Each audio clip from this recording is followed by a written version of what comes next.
One day, Edward was in the shed where he lived with the other engines. They were all bigger than Edward and boasted about it.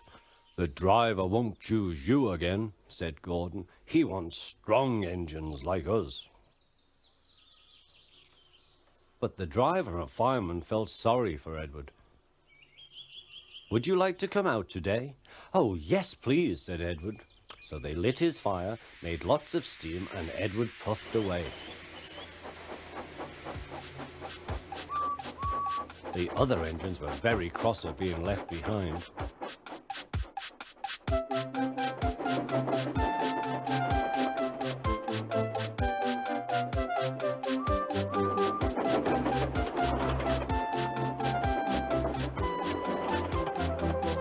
Edward worked hard all day.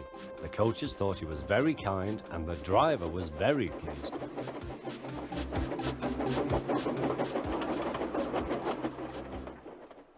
"I'm going out again tomorrow," Edward told the other engines that night. "What do you think of that?" But he didn't hear what they thought, for he was so tired and happy that he fell asleep at once.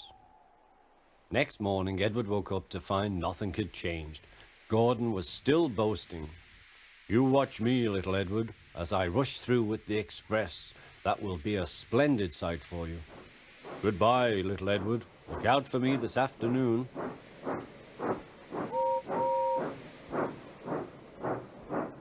Edward went off to do some shunting. Edward liked shunting. It was fun playing with trucks. He would come up quietly and give them a push. Then he would stop and the silly trucks would go bump into each other. "Oh!" they cried. "Whatever is happening?"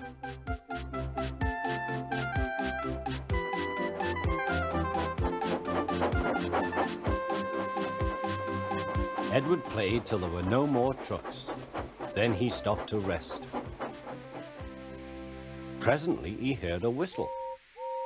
Gordon was very cross. Instead of nice shining coaches, he was pulling a lot of very dirty trucks. "A goods train, a goods train, a goods train," he grumbled. "The shame of it, the shame of it, oh, the shame of it." Edward laughed and went to find some more trucks. Then there was trouble. "Gordon can't get up the hill," the porter called to Edward's driver. "Will you take Edward and push him, please?" They found Gordon halfway up and very cross. His driver and fireman were talking to him severely. "You're not trying." "I can't do it," said Gordon. "The noisy trucks hold an engine back so." Edward's driver came up. "We've come to push." "No use at all," said Gordon.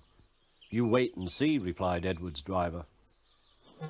They brought the train back to the bottom of the hill.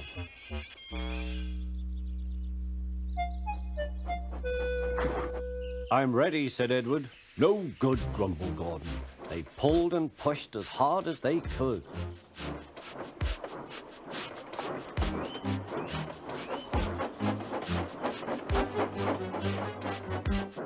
"I can't do it, I can't do it, I can't do it," puffed Gordon.